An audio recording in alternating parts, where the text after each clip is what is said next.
Créateur du ciel et de la terre, toi qui es le maître suprême de l'univers, toi qui parles et rien ne parle encore. Ce matin, nous crions gloire à ton Saint-Nom. Seigneur Jésus, à présent, nous voulons que ta grâce abonde au milieu de nous. Nous avons besoin de ton onction, Seigneur. Amen. Car sans ton onction, on ne peut rien faire. Alléluia. Que le Saint-Esprit se saisisse de nous. Amen. Afin qu'on proclame la parole de l'Éternel. Alléluia. L'interprète-moi, Seigneur. Nous avons besoin de toi. À présent, nous voulons participer à la communion céleste. Que la puissance de Jésus se manifeste au travers de nos bouches. Amen. Maintenant, Seigneur, les principautés, les dominations, les esprits mauvais qui s'invitent en de pareils lieux, recevez le feu. Amen.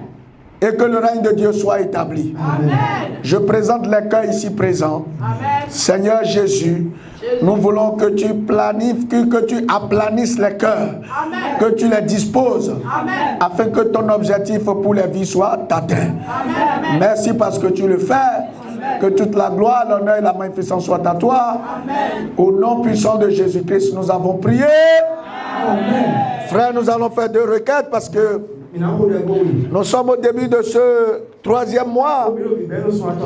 Le 3e mois est un mois décisif. C'est le dernier mois dans le règne spirituel. Car c'est ce mois qui conduit également au début de l'année. Vendredi, nous avons écouté un message sur Samson. Et nous avions vu que pour que Samson ait la victoire et qu'il soit établi sur son fauteuil de juge pendant 20 ans, Dieu lui a donné 2 choses.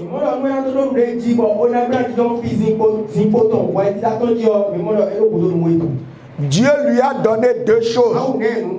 La première, c'est la puissance du Saint-Esprit. Et la deuxième, c'est que Dieu lui a donné une arme, à savoir la mâchoire, le crâne d'Anon ou d'Anessa.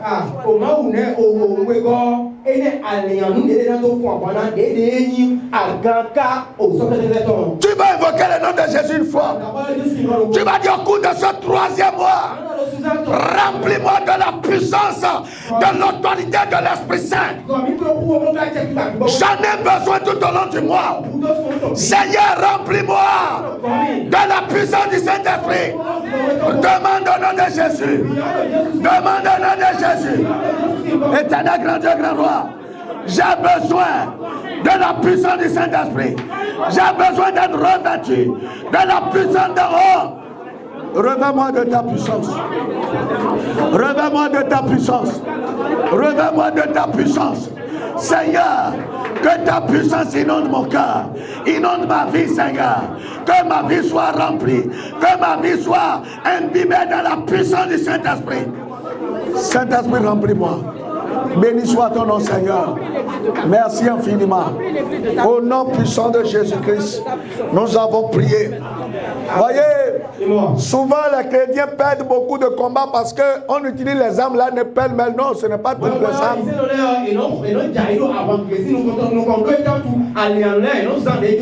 Chaque arme a son terrain où il est, où elle est efficace. En tant que chrétien, nous avons le nom de Jésus qui est une arme. Le sang de Jésus qui est une arme. La croix de Jésus qui est une arme. Et même le jeûne et la prière qui est une arme. L'offrande qui est une arme. Tu vas dire à Dieu, ce 3e mois, mets dans ma main l'arme qui va me permettre d'avoir la victoire et d'atteindre les buts de Dieu pour ma vie. Priez sur la puissance de Jésus. Seigneur, ce 3e mois, tu connais l'âme. Tu connais l'âme dont j'ai besoin pour remporter la victoire. L'âme dont j'ai besoin pour avancer.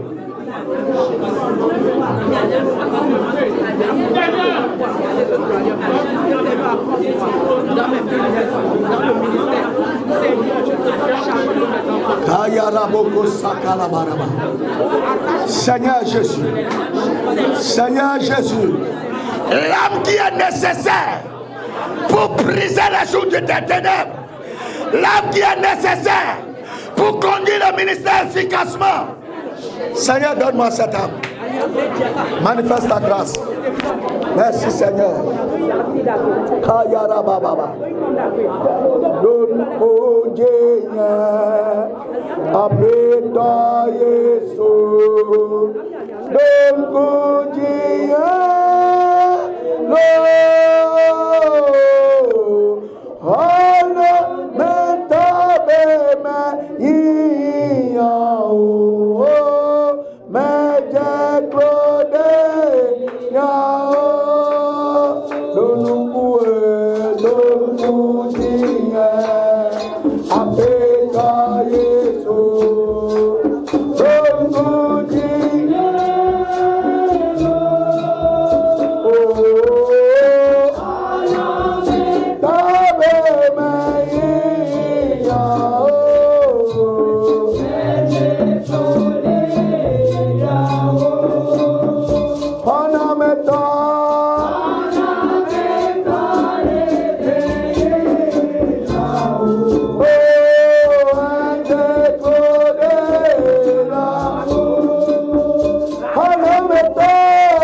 Fils des yeux sur moi. Mon Seigneur Jésus. Tu es celui qui soutient. Tu es celui qui apporte le secours. Je me mets à genoux devant toi. Et je t'adore. Alléluia. Tu vas dire Seigneur, tout au long de ce 3e mois, j'ai besoin de ton secours dans ma vie. Seigneur, sors-moi des situations que je traverse. Secours-moi au cours de ce 3e mois, afin que mes visages soient rayonnants de joie. Priez sur la puissance de Jésus. J'ai besoin de secours de l'Éternel. Oh Seigneur, je lève les yeux vers toi. J'ai besoin de ton secours. Seigneur, viens me secourir dans cette multitude, dans ce tiraillement, dans ce combat, dans cette bataille. Seigneur, voilà mon secours. Merci Seigneur. Merci Seigneur. Merci Seigneur. Merci Seigneur. Merci Seigneur. Gloire te soit rendue. Merci infiniment. Au nom puissant de Jésus-Christ, nous avons prié. Amen. Je prie que la grâce et le bonheur de l'Éternel vous accompagnent tout au long de ce 3e mois. Tu ne vas pas errer au bout de ce 3e mois. Mais tu verras la sollicitude et la grâce, la bonté du Seigneur. Amen. Que son nom soit glorifié dans nos vies. Amen. Au nom puissant de Jésus-Christ, nous avons prié. Amen. Asseyons-nous. Bien-aimés, en ce dimanche, nous étions dans une série que je me dois de finir. Parce que en réalité, c'est le début de notre processus avec le Seigneur.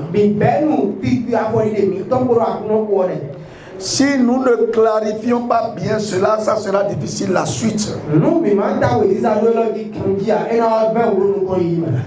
Le thème de mon message de ce matin est intitulé Que faire pour reconnaître sa vocation sur la terre?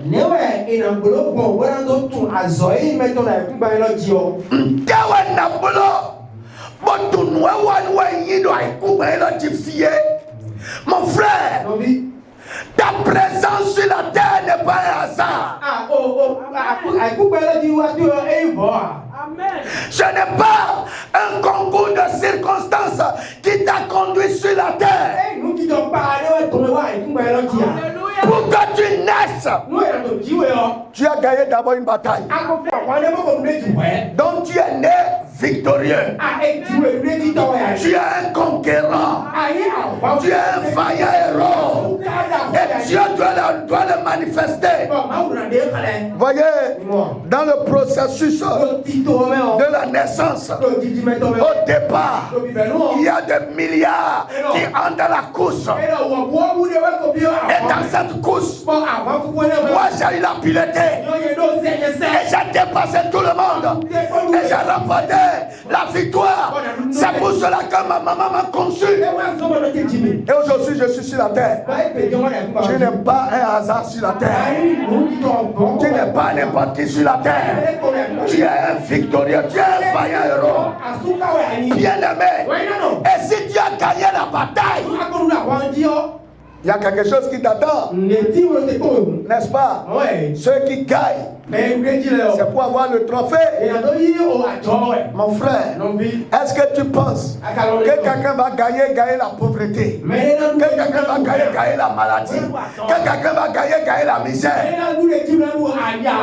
Je veux te dire que Dieu nous aime de façon particulière. Et pour nous, il a un merveilleux plan. Mais aujourd'hui, en regardant sur la terre, en regardant la vie des chrétiens, même la vie des pasteurs, on se demande où est la bonté de ce Dieu qui réclame, qui proclame.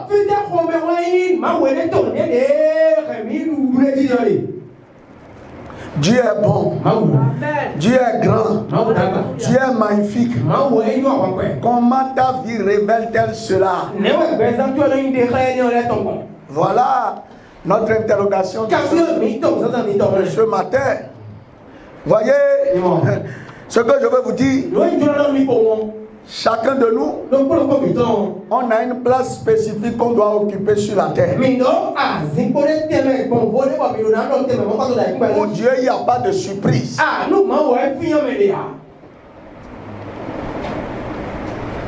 Mais le vrai problème qui se pose, c'est que nous ne savons pas où est-ce que je vais rester pour prier sur la terre. C'est ça le vrai problème, la difficulté qu'on a. Est-ce que Joseph pouvait briller en Égypte? Est-ce que Joseph pouvait briller à Canaan? Là où il y a tous ses grands frères. Les 11 là. Les 11 frères que Joseph avait là. Est-ce que Joseph peut briller au milieu d'eux? C'est ce qui arrive à beaucoup. Tu règnes, tu veux régner quelque part où tu n'as pas le droit de citer. C'est ça le problème que nous avons. Si Joseph dit non, parce qu'il a rêvé, non? Et il a vu que ses 11 frères et son père et sa mère se sont prosternés devant lui.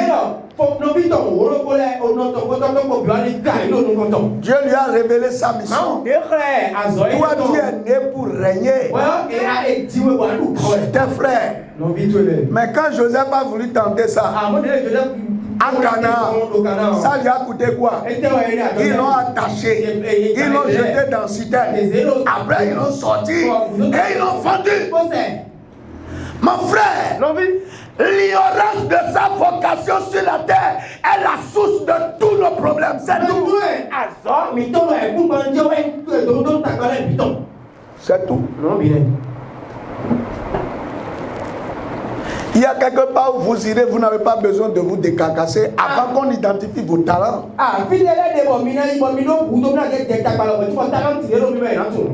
Bon, si dans le quartier, Il n'y a pas l'eau dans le quartier. Si, mais le corps, mais.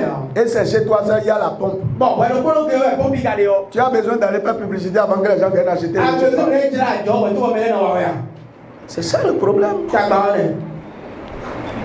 Mais s'il y a déjà plusieurs pompes, tu es obligé d'aller faire publicité. Quelle est la publicité? Quel est le CV que Joseph a donné à Pharaon pour être recruté? Il faut me dire.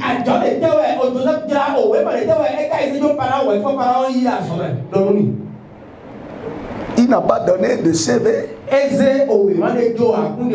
Ce troisième mois, Dieu fera la promotion de quelqu'un. Dieu fera la publicité d'une personne. Mais bien avant, il faut que tu sois là où tu dois être, mon frère. Les 2 dimanches derniers, nous avions essayé de montrer l'importance de connaître son nom devant Dieu. Et nous avions commencé à voir les choses qui nous empêchent de connaître notre nom devant Dieu. Premièrement, nous avions vu que c'est d'abord nos parents. Les premiers handicaps à la connaissance de nos noms, c'est nos parents. De par les noms qu'ils nous ont donnés, de par l'éducation qu'ils nous ont donnée, de par les écoles dans lesquelles ils nous ont mises. Voilà. Voilà ce qui fait que on a perdu le sens de notre vie. Ensuite, nous avions vu nous-mêmes les noms qu'on veut se donner. Il y a ce qu'on veut. Je veux. Il y a quelqu'un qui a été au bac plusieurs fois parce que lui dit que lui doit avoir le bac, c'est coûte que coûte. Alors que tu n'as pas la capacité de bac.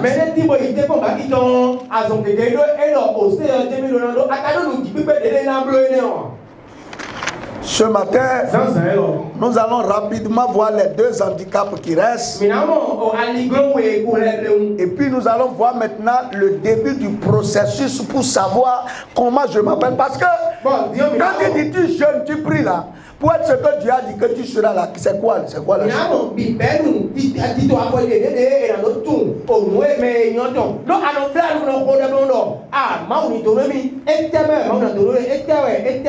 Quand tu dis les choses ne marchent pas, c'est pas d'abord à quoi?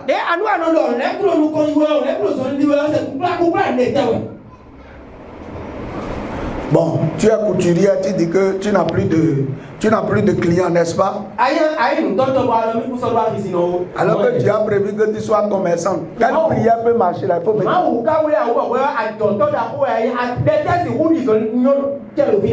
C'est ça. La vraie bataille efficace commence d'abord par la reconnaissance de ce pourquoi je suis sur la terre.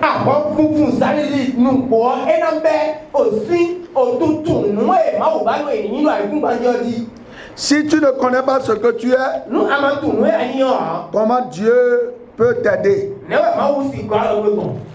Comment tes prières peuvent être orientées dans ce sens? Troisième chose qui empêche que nous connaissions ce que nous sommes sur la terre, c'est le nom que la société nous donne.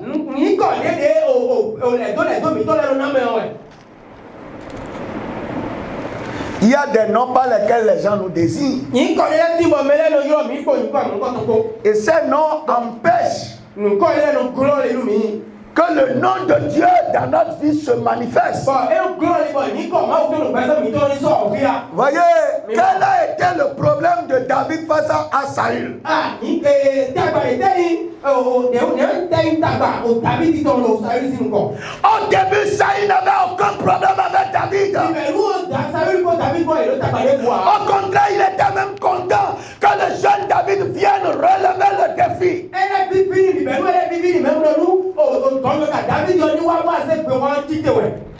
Mais quand vous lisez dans 1 Samuel 18, verset 7 au verset 9, vous comprenez que si tu étais à la place de David, de Saül, qu'est-ce que tu aurais fait?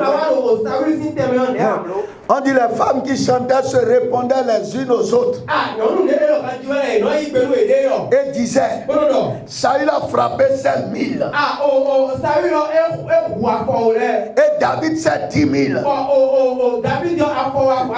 Saül fut très irrité. Et cela lui déplut. Il dit, on en donne 10 000 à David. Et c'est à moi que l'on donne les 1000. Il ne lui manque plus que la royauté. Et verset 9, et Saül regarda David d'un mauvais œil à partir de ce jour et dans la suite. Faites attention à ce que les gens disent de vous. Ah, s'il est brillant, il a l'argent, c'est un homme prestigieux. Et toi-même, tu es fier de ça. Le problème de David, franchement, ce n'est pas parce qu'il a tué Goliath, non. Non. Quand il a tué Goliath, au début, il n'avait aucun problème avec Saül. Mais quand Saül a appris, premièrement, que David a tué Goliath, il dit Alléluia, gloire à Dieu, non, le petit là. Saül était en train de faire le plan, comment je vais le récompenser? Non, c'est un jeune qu'il ne faut pas négliger.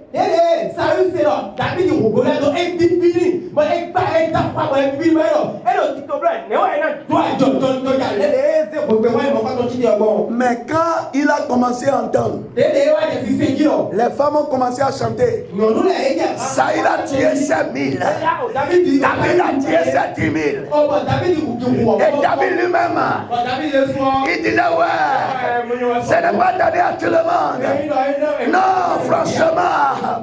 Non, je suis un vaillant héros. Ma famille m'a rejeté. Mais au moins les autres reconnaissent ma valeur. Mes frères, vous tombez dans le piège lorsque vous acceptez les qualificatifs. Il y a certains qui disent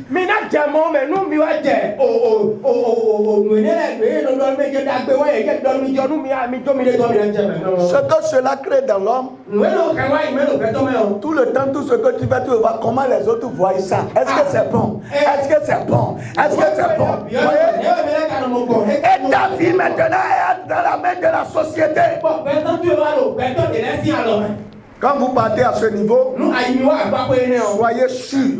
Si ce matin, ce qui vous préoccupe vous, c'est ce que les autres vont dire de vous. Vous avez déjà échoué. Ça, ce n'est pas une malédiction, mais puisque ce ne sont pas les autres qui vont déterminer votre vie, mais c'est Dieu qui déterminera ce que vous devez être.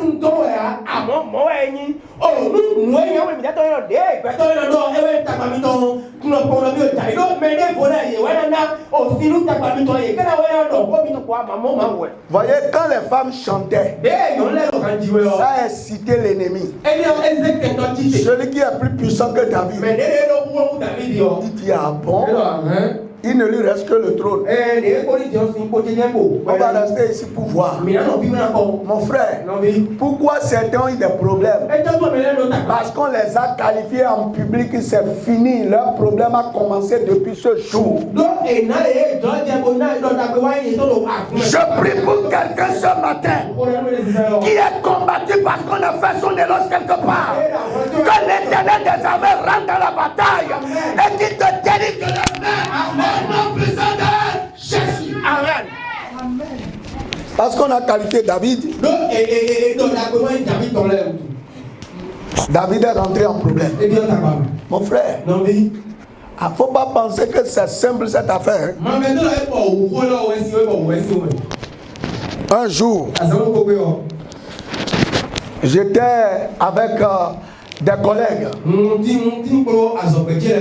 Et puis mon patron a dit, il dit non, ce jeune homme, il est très compétent, il est bien.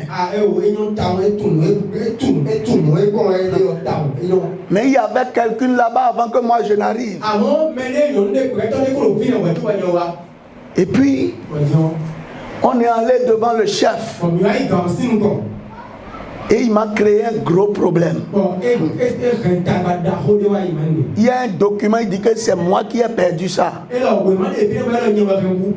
Et le chef a dit, je connais ce gars. S'il a pris le document, il le dira. Va chercher chez toi. Et il est allé, elle est allée. Elle a retrouvé ça chez elle. Et le chef a dit, je t'avais dit ça, non? Il y a beaucoup ici, le combat que vous avez, on vous a félicité quelque part. C'est tout. Voyez, David pouvait se poser la question, qu'est-ce que j'ai fait à cet homme? En fait, dans ma vie, là, je lui ai fait quoi? Mais ce sont les femmes qui lui ont créé ce problème. Faites attention à ce que les gens disent de vous, aux commentaires que les gens font sur vous. Il y a des enfants dont les études ont eu un coup parce que les parents disent partout, ah, mon enfant travaille beaucoup, il est toujours... Non, non, mon enfant là, il est toujours premier. Depuis que tu as dit ça à l'enfant, c'est quelle chose c'est moi?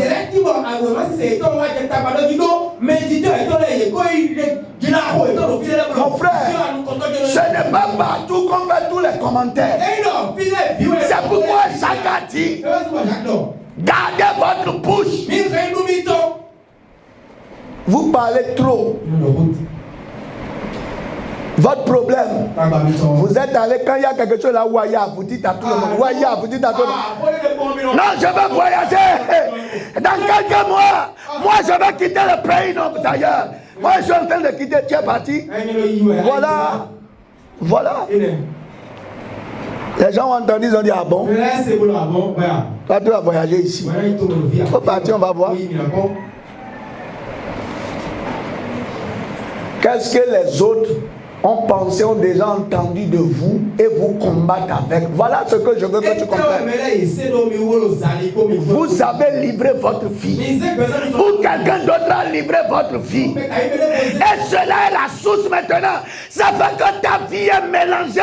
Aujourd'hui, tu ne comprends plus rien. Le Seigneur va se lever pour toi ce matin. Sinon, vraiment, c'est trop coriace.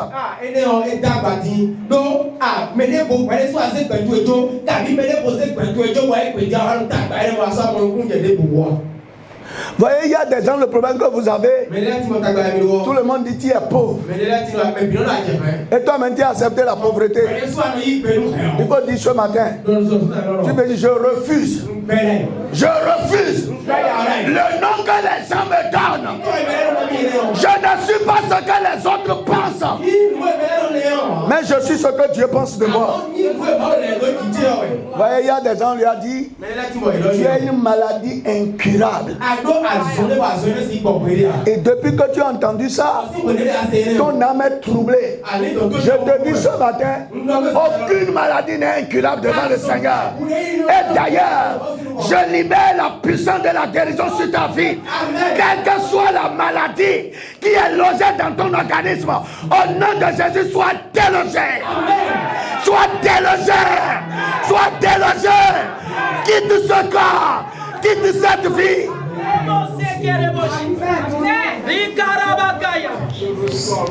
On a dit à certains, dans tous les cas, toi tu ne serviras à rien. Qui t'a dit ça?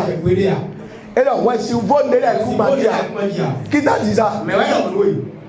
Qui t'a dit ça? Tu vaux plus que de l'or.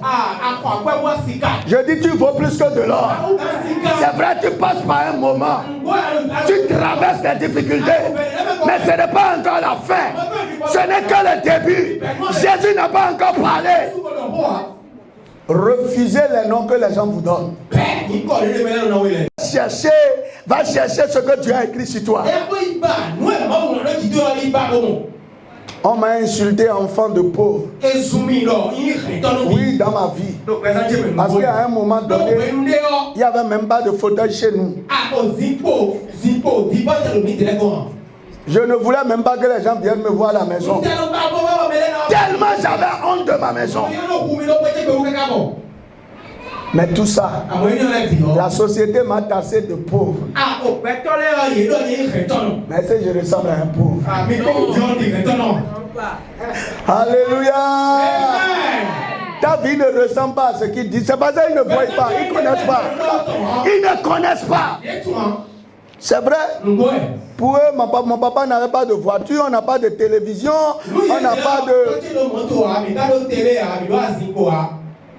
Je me rappelle encore, il y a un moment, avant que je ne commence à travailler, même les portes de notre maison ne se fermaient pas bien.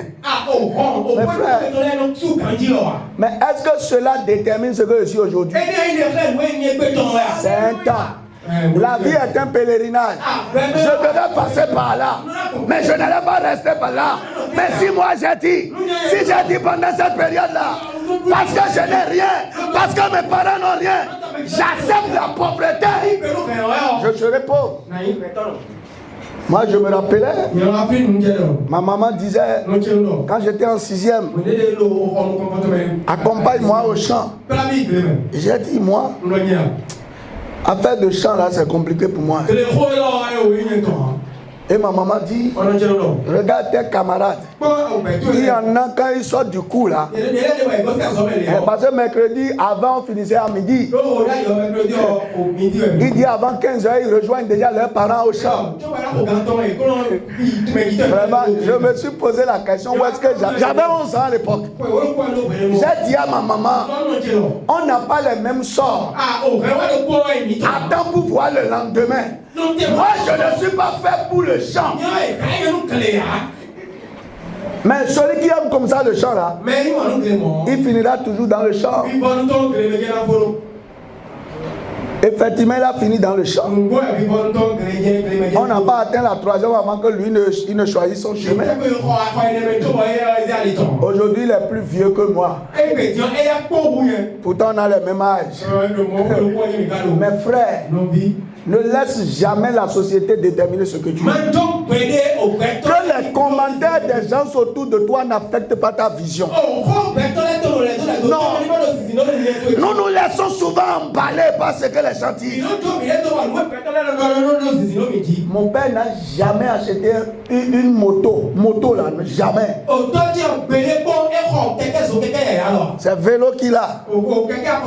Et ce vélo là, même moi-même à l'époque, si on me donne ça comme héritage, comme cadeau, je vais préférer marcher. Mais pourtant, j'ai été toujours fier de lui. Je ne l'ai pas jugé en fonction de ce qu'il est. Mais je voyais en lui une valeur.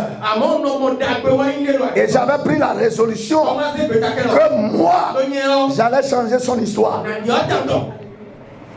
Mon frère, tu t'es trop laissé embobiner par ce que les gens disent. C'est vrai que ça fait mal. Quand les gens te disent, ah, tu connais le gars là, celui qui porte toujours le même habit là, tu le connais non? Aujourd'hui, je porte le même habit. Mais demain, ça ne sera pas ça. Il y a un temps pour chaque chose. Je suis en pèlerinage. Et je ne vais pas rester au même endroit au pèlerinage. Les gens laissent l'environnement pourrir leur vie. Le problème de Jésus, c'est quoi? Petit enfant Jésus. Hérode a dit, je vais le tuer. Pourquoi? Parce que les mages sont allés dire, nous avons vu l'étoile du roi des Juifs. Est-ce que Jésus est le roi des Juifs? Non. Il est le roi des rois. Voyez, si Hérode avait compris que celui dont on parle, c'est son roi, est-ce qu'il allait oser se lever pour aller le tuer? Mais les autres n'ont vu que le roi des Juifs. C'est trop restreint. Le titre de Jésus qu'ils ont donné est trop restreint. Et quand ce que vous êtes n'est pas révélé, il y a une rivalité avec certaines personnes. Écoutez, tu es dans la même entreprise avec des gens qui sont en train de rivaliser la place avec toi. Alors que toi, tu es un PDG. Qu'est-ce qu'un PDG a à rivaliser avec un employé. Mais si vous vous regardez comme employé, on peut vous appeler des collègues. Tout le monde dit tiens mon collègue, tiens mon collègue. Je ne suis pas le collègue de tout le monde. Parce que c'est pas avec tout le monde que je fais la même chose. Vous êtes d'accord avec moi? Vous laissez le monde pourrir votre vision. Vous passez à côté de votre vie. Ce que vous êtes, ce n'est pas ce que les autres ont dit. Pour le monde, il faut avoir de l'argent avant de prétendre construire. Donc pour le monde, si tu n'as pas l'argent, tu es pauvre. Mais pour Dieu, si tu as des valeurs, ça va faire venir l'argent. Oui ou non? Jésus a demandé l'argent à qui? Le petit bébé là, il a demandé l'argent. Il a dit au mage là, venez me donner l'argent. Un chrétien ne devait pas aller révéler sa misère, sa pitoyalité à n'importe qui, sincèrement. Non, non. Non. Ce que tu es doit se révéler. Si ce que tu as révélé, les gens viendront te voir avec leur argent. Vous voyez, je me rappelle toujours, hein, un moment on avait arrêté le chantier ici. Et puis des amis sont venus me voir. Mon frère, quel est ton problème? Si c'est l'argent, nous on est prêts à mettre ça à ta disposition. Et quand tu auras, tu peux payer. Vous voyez, qu'est-ce qui fait que les gens disent ça? C'est ce qui est en toi lorsque ça se manifeste là. On vient te faire des propositions. C'est pas toi qui dis j'ai un projet. Tu as détaillé jusqu'à après il dit laisse-moi réfléchir. Sincèrement, ça ne me convainc pas encore. Dis à ton frère, c'est quand ce que tu es n'est pas révélé là que les gens disent qu'ils vont réfléchir. Dis ça. Nous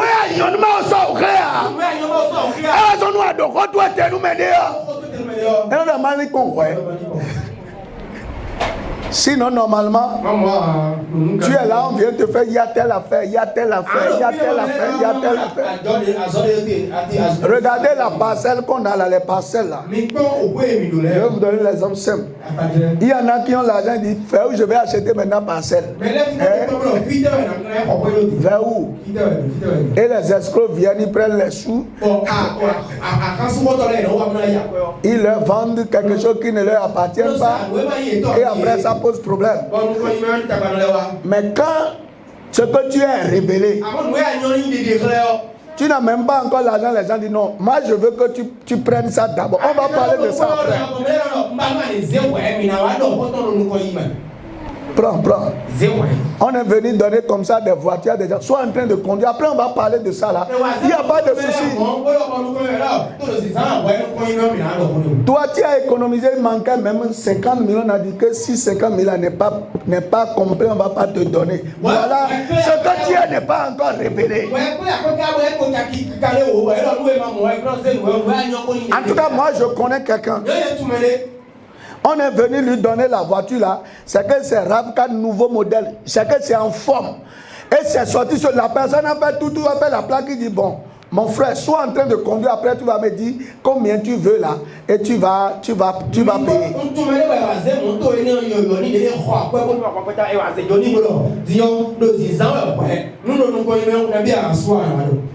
Il y a quelqu'un lui a montré Range Rover.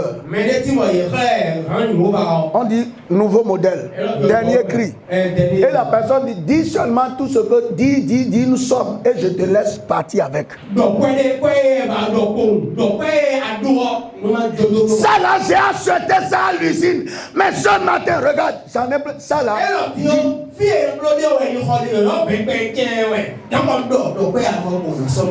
La personne ne voulait pas parler du bon. Ok. Trouve-moi au moins 1 million. Parce que au moins c'est pour que je dise que c'est 1 million.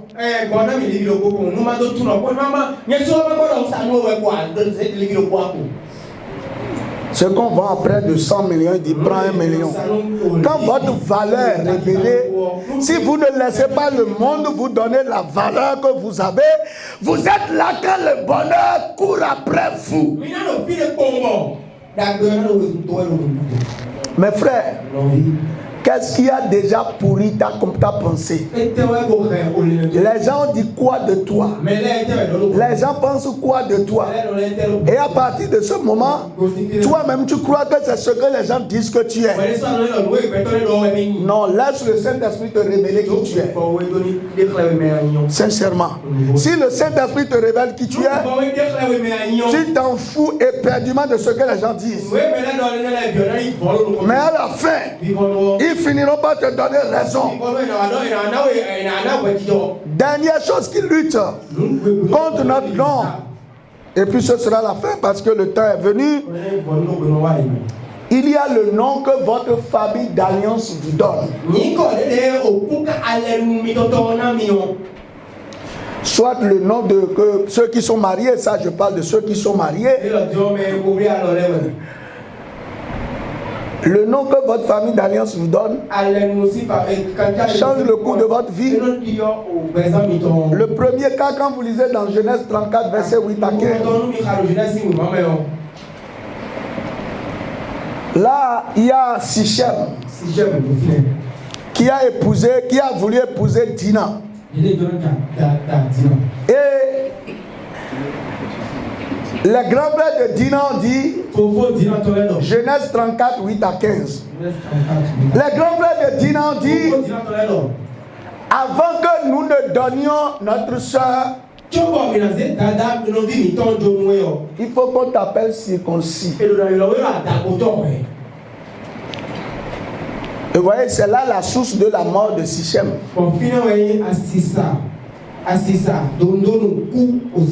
Il y a des gens, votre vie a changé négativement à cause de votre mariage. Les réalités spirituelles de votre famille d'alliance vous ont mis dans un état pitoyable. Et c'est vice versa. Que ça soit homme, que ça soit femme. Quel nom ta famille d'alliance t'a donné? Et vous qui n'avez pas encore choisi votre épouse, votre époux, avant de le faire, demandez à Dieu de vous donner l'époux, l'épouse qui correspond à votre nom.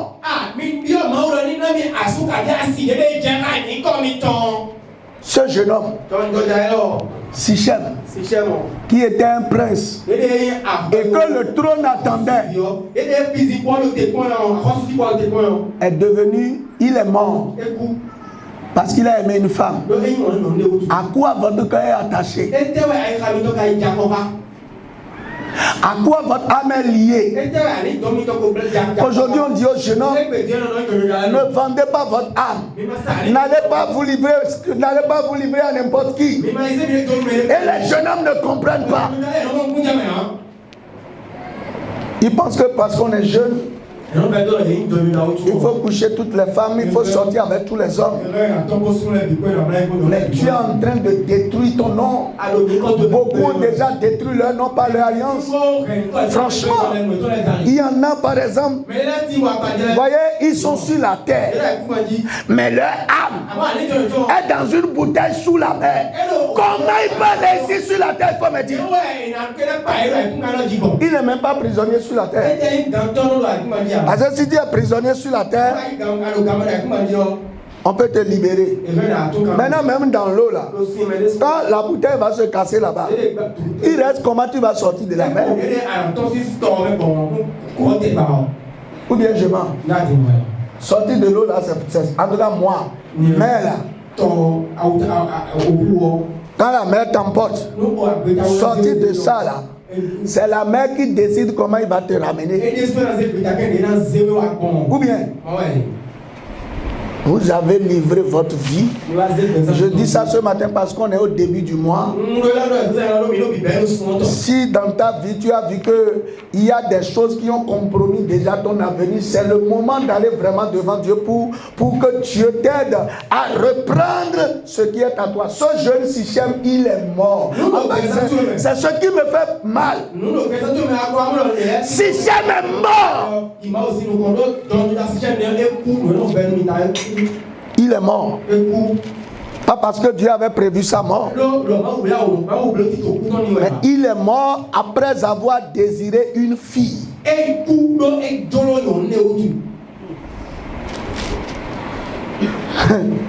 Après avoir désiré Dina.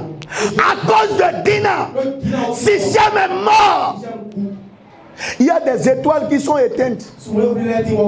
À cause de cette aventure amoureuse que tu as faite, c'est fini.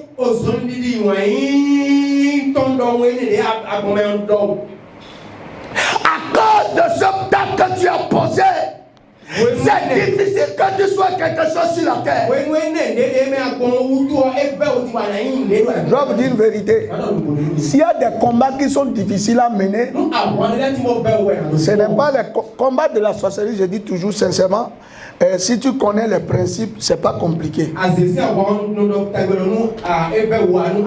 Là où c'est difficile, c'est lorsque la sorcellerie te convainc, te donne une pensée qui est contraire à ce que Dieu veut, que tu ne veux pas laisser ça là. C'est là où franchement tu peux prier n'importe comment. Si la pensée là est là, rien ne peut changer.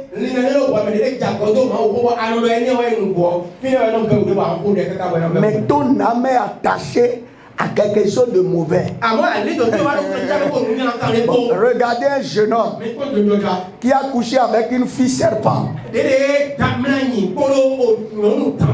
Et que maintenant l'âme de jeune homme s'est enroulée avec le serpent. Il veut se détacher. Il fait comme ça, le serpent envoie ta tête. Il fait ça. Regardez même dans ça. Est-ce que c'est simple? Ou une personne qui s'est liée à une lionne ou une panthère. Vous connaissez la panthère, c'est Bab là. Panthère là. Bon, c'est Bab là. Quand ça touche le sang, on meurt. Est-ce que vous savez ça? Bon. Maintenant, spirituellement, tu t'es levé, tu as jeûné. Tu dis, Seigneur, ma vie doit être rétablie. Je vais sortir mon âme de tout ce qui la retient. La panthère fait ça.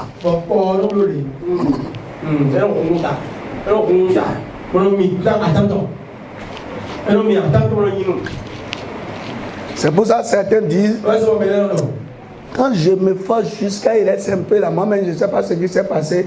Je suis passé, le combat là n'est pas facile. La Bible dit quand quelqu'un s'allie à une prostituée, il devient même cher. Donc, voilà que toi tu ne sais pas que tu étais panthère, toi-même tu es panthère, tu veux lutter contre la panthère.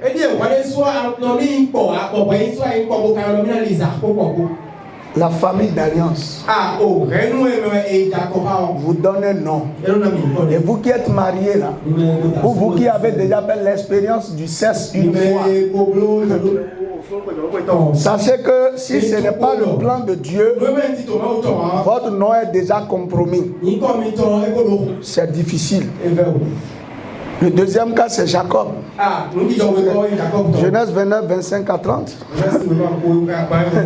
Jacob, dans sa belle famille là, quand tu épouses la petite sœur, on fait de toi un polygame. C'est pour ça que Jacob est devenu polygame. Et lui, non seulement il n'a pas eu deux, on lui a donné 4 en même temps. La famille généreuse. On t'a donné la femme, mais on a donné la maladie, la pauvreté, la mort subite en plus. Il faut prier. Il faut prier. Pourquoi on a beaucoup de problèmes dans le monde? Il y a beaucoup de mauvais mariages. Vous savez, beaucoup ont raté leur mariage. Et c'est pour ça que les gens, vous les voyez, ne sont pas heureux. Votre famille d'alliance lutte contre votre nom. Toutes les personnes avec qui vous êtes entrés en intimité lutte contre votre nom. Vous voyez, on a parlé de cette jeune fille qu'un gaïman a vu. Il a tout fait pour prendre son numéro. Aujourd'hui, elle est encore étudiante. Gaïman lui donne 50 000, 100 000, 200 000. Mais le Gaïman a dit, avec cette fille-là, vraiment sa tête est porteuse de chance. J'ai déjà eu plus de 40 millions avec. Maintenant, des années plus tard, quand cette jeune fille aura besoin d'argent, est-ce que ça peut venir facilement? Contre 300 000, elle a bradé 40 millions.